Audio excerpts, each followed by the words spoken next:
सड़कों पर आकर के उन्होंने किस तरह की बातें कही थी। आज उस अपमान को भूल करके अपने स्वार्थ के लिए और गद्दी के लिए ना जाने किस किस तरह का भारतीय जनता पार्टी के लिए तारीफ कर रहे हैं। 12 जनपद को खाली कराने के लिए सामानों को जिस तरह से फेंकवाने का काम किया, माननीय रामविलास पासवान जी के प्रतिमा को फेंकवाने का काम किया, किस तरह से अपमान किया था माननीय रामविलास पासवान जी का, आंखों में आंसू आ गया था। नमस्कार, आप देख रहे हैं लाइव सीरीज और आपके साथ मैं हूं वसीम खान। देखिए, बिहार में 2 सीटों पर उपचुनाव और जिसको लेकर बिहार की सियासत काफ़ी गर्म दिख रही है। चिराग पासवान ने जहां बीजेपी के प्रत्याशी के लिए वोट अपील की, रोड शो किया, अब राजद के नेता जमकर खरी खोटी सुना रहे हैं और चिराग पासवान को वह दिन भी याद दिला रहे हैं कि कैसे 12 जनपद में उनके स्वर्गीय पिता का प्रतिमा फेंका गया था और कैसे अपमानित किया गया था। सबसे पहले आप राजद प्रवक्ता एजाज अहमद को सुनिए। देखिए, सबसे पहले बात तो ये है कि भारतीय जनता पार्टी जो स्वयं को सबसे बड़ी पार्टी होने का दावा करती रही है और जनाधार का दावा करती रही है, उसका पोल खुल गया इस उपचुनाव में। चाहे मोकामा का हो, चाहे गोपालगंज का हो, वहाँ की जनता ने स्पष्ट कर दिया कि भारतीय जनता पार्टी के पास न नेतृत्व करता है और ना ही कोई नेतृत्व करने वाला कोई ऐसा नेता है जो जनता के बीच जा कर के भारतीय जनता पार्टी की बात कह सके। चूँकि भारतीय जनता पार्टी के नेताओं को पता है कि वो जनता के चित्त से उतर चुके हैं और जो जनता के चित्त से उतर जाता है वो चिरौरी की राजनीति करता है।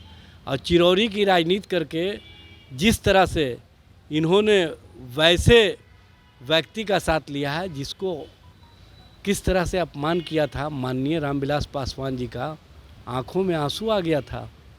लोग पूछ रहे हैं सवाल, ख़ास तौर से दलित समाज के लोग, कि रामविलास पासवान जी का जो योगदान रहा है, जो उनका देश के लिए काम रहा है, उस काम को भारतीय जनता पार्टी ने भुला दिया 1 मिनट में। अब 12 जनपद को खाली कराने के लिए सामानों को जिस तरह से फेंकवाने का काम किया, माननीय रामविलास पासवान जी के प्रतिमा को फेंकवाने का काम किया और साथ ही साथ बाबा साहब डॉक्टर भीमराव अंबेडकर को भी अपमान करने का काम किया, उस भारतीय जनता पार्टी से अब लोग सवाल कर रहे हैं कि रामविलास जी उस समय आपके लिए क्या हो गए थे जो आज उनके पुत्र को आप राजनीति में अपने मकसद को साधने के लिए लाने का काम किए हैं।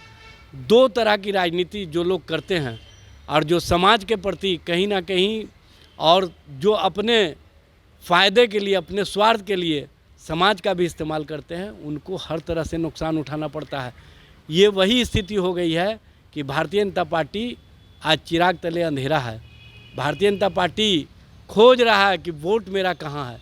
भारतीय जनता पार्टी के पास वोट नहीं है, क्योंकि जो जनता और जन समर्थन और जन सरकार के मुद्दे पर हमने नौजवानों के रोज़गार के सवाल पर जो काम किया है, उस काम से लोग खुश हैं।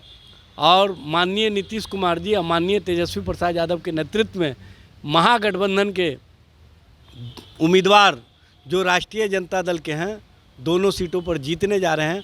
अब भारतीय जनता पार्टी की जमानत जब्त हो जाएगी। जो वोट का समीकरण है चिराग पासवान को जाने से तो बदलेगा आप लोगों के लिए। देखिए, मैं आपको पहले ही बता दिया कि जो दलित समाज है वो इस बात को जान रहा है कि हमारे नेता के साथ किस तरह अपमानजनक व्यवहार हुआ।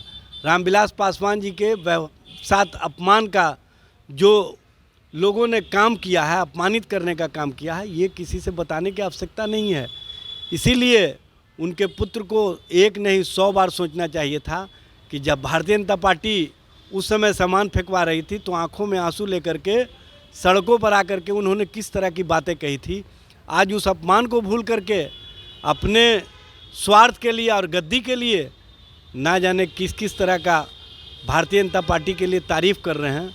ये दोहरी राजनीति और दोहरी सोच स्पष्ट करता है और कहीं ना कहीं अपने हित के लिए समाज का भी इस्तेमाल करने वाले नेतृत्वकर्ता और नेतृत्व को बिहार की जनता समय पर जवाब देने का काम करती है। और ये समय आ गया है जब दोनों उपचुनाव में भारतीय जनता पार्टी को भी और चिराग जी को भी पता चल जाएगा कि हम जो अपमान किए हैं और जो हम अपमान सहते हुए भी भारतीय जनता पार्टी के साथ खड़े हुए हैं, उसका नतीजा क्या होगा।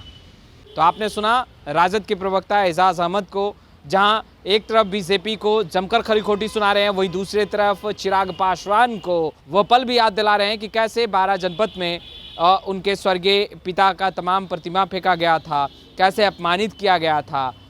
खैर, लाइव सिटीज़ के साथ बने रहें। अब तक आपने हमारे चैनल को सब्सक्राइब नहीं किया, तुरंत सब्सक्राइब कर लिया। आपका बहुत बहुत शुक्रिया।